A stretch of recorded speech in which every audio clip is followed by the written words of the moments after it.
now an Avon representative and you're probably going, okay, now what do? I'm home. It's after the appointment. I've watched the first video in the series. I've done everything as far as setting everything up and I got my books ready. Now what? Well, in order to achieve the success you desire, first you need to understand that this is a business and it is your business. You are the captain of the ship in this business, and the rewards that you receive are directly associated with the efforts that you put into the business.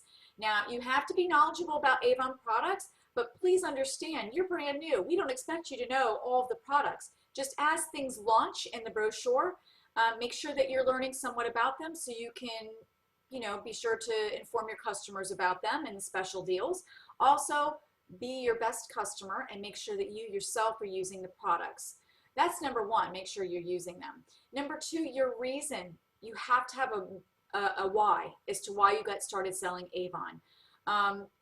Keep this why in the forefront near your computer, on your refrigerator. To succeed, you're going to have to work at it. There's going to be nobody pushing you. You might have great cheerleading support from your upline or maybe your district manager. But, I do often hear from some representatives that they don't feel connected to their upline, or maybe they're not reaching out to their upline, and they should. And, I've talked to several before online that have said, I don't feel like I have a supportive upline. And my question to them always is, have you reached out? Because sometimes we just want to know that, you need the help. So we don't want to be pushing you. But, we're always here for you. So if you're needing that help, please do let us know that you're needing some support. Every day you need to remind yourself of your why, and your why should be big enough as to why you've started this business. For some it's to, just make a little extra money on the side, but that could, fulfill your needs immediately, and then, one day you just decide, well, I don't need it anymore, I don't want to do this anymore. But if you are looking at bigger whys, like I can't stand my job and I want to leave it someday, or I really don't want to keep putting the kids in daycare and I want to be home. I want a secure future. I want to continue to be my own boss and be financially free. I want to travel. If these are the bigger whys and they're big dreams for you, these are reasons that you need to keep on the forefront, keep on your refrigerator to keep you motivated to work your business every day. If you work a full-time job and you can only put in 5 and 10 hours, a week to Avon, but you're looking to make $1,000 a month, then you need to reassess the time frame that you can put into your business. The money has to match the hours. So if you're shooting a really high goal for the month, but then you say, well, I only worked it an hour this week, then you can't expect the monetary part to come to fruition. So, if you only have a certain amount of hours in a day, and we all only have a certain amount of hours in a day, then you need to just look to where you can free up some time that you can dedicate to working your business. So, if you, like I said, if you're working full time, you got kids in sports, hey, when you're sitting on the bench waiting for the kids to finish their sports, that's a great time to make some phone calls. That's a great time to read a motivational book. That's a great time to network with the other moms that are sitting right there at the bench. After work, you got to go to the grocery store. Same thing. Incorporate Avon into what you do every day, and keep the why on the forefront, and that will keep you motivated to continue to be active in your business every day of the week. I think it's important, to open a separate checking account. I always tell my new representatives to do that. You do not want to mix the Avon money with your personal finances. It's better also so you can see the earnings grow. So keep those things separate. It's also easier at tax time, especially if you're going into leadership and you're planning big things for your business, that you keep a separate checking account. You want to continue to build your list that we discussed in video series number 1. Who's the number 1 on the list? It's you, of course. Again, like I said, you have to be one of the best customers out there so that you can demonstrate the products, wear the makeup, use the lipstick. Who's going to want to buy Avon from you if you yourself are not using it or not wearing it? They're going to be like, she doesn't believe in her product. So make sure you're doing that. Don't forget also, if you can buy it for yourself from Walmart, then, you shouldn't be going to Walmart. We carry it. You should get it from yourself.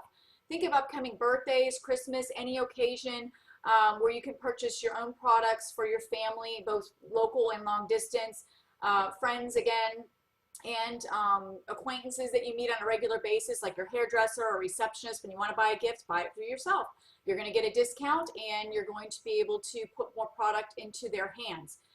And branch out to doctor's offices. That's a big thing for me that I always train my team, is to get into the offices, doctor's offices, banks, the library, real estate offices, you know, let's see, where all the ladies work is where you want to go. You want to educate yourself again by continuing, the beauty of knowledge. Ask for help when you need it. Hop on our teammoneymakers.com. That's open to all reps throughout the world. They can network with each other. They can read helpful tips and articles and watch videos.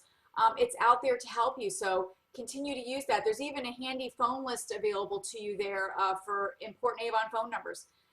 Dress the part. I can't speak this enough. You are not an Avon lady. You are the Avon lady. So what does she look like? How does she dress? What shoes will she be wearing when she's Avoning? In other words, like I said, you're selling makeup and beauty. When you're out and about, there should be something on you that says Avon, and especially if you're actually fully prospecting your business on a certain day, that you are dressed the part. Nobody said you have to be in a business suit every time you do it, but even like what I'm wearing right now is fine. I'm dressed clean and neat. I've got my jewelry on. I got something girly on. I'm ready to go out and I could prospect today and be fine. I'd put my name tag on. That's the only thing that's missing, but because I'm filming, there's no need to put a name tag on. And make sure that, you're a businesswoman now. So much of that is perceived on some perception. So how will you be perceived? Are you a professional businesswoman? When people have the opportunity to shop at one store or another, you know what? It could be based on personality.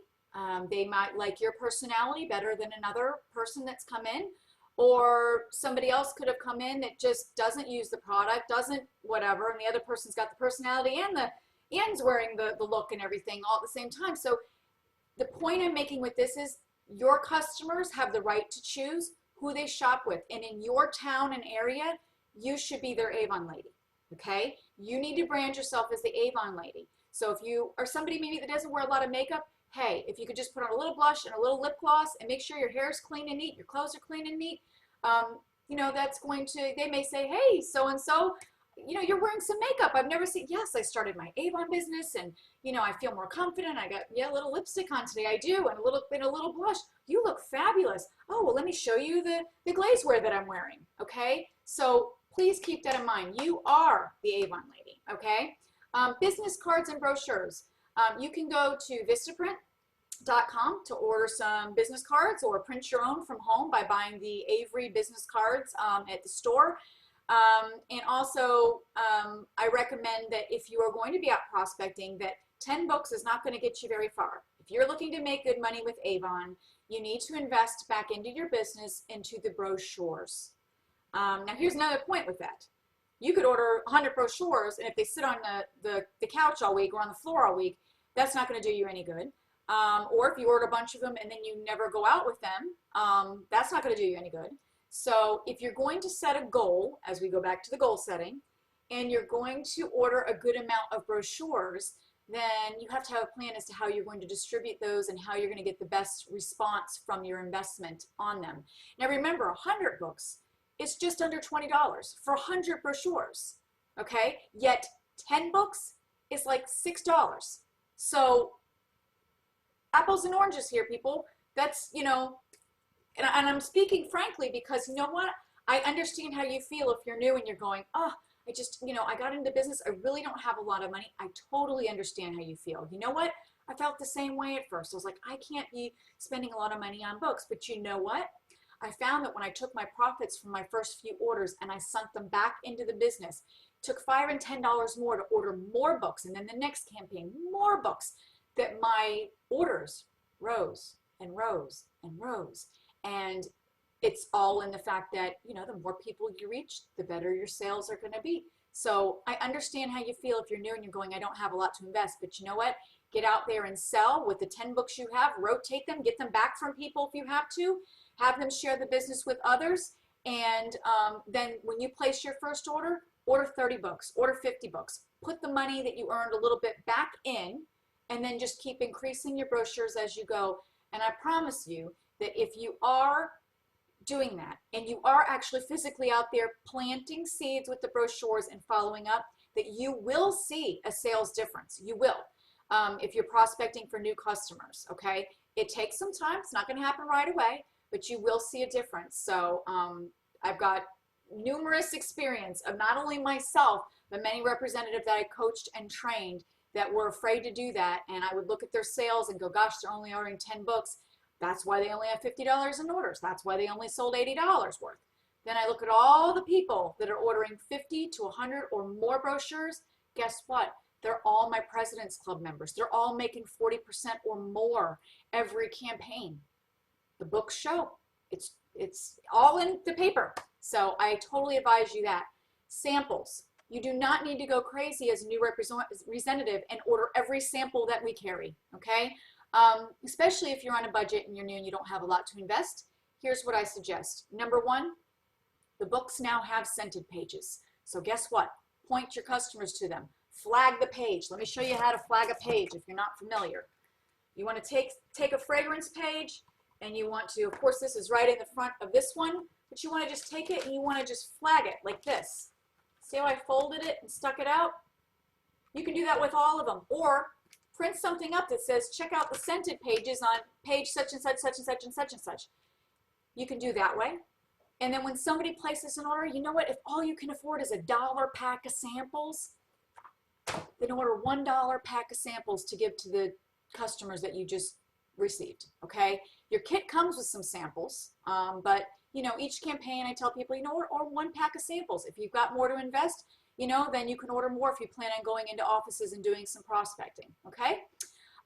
So, you know, the information that I'm providing, as you know, I like to just put the disclaimer, I am an independent sales rep. I've been doing this 13 years.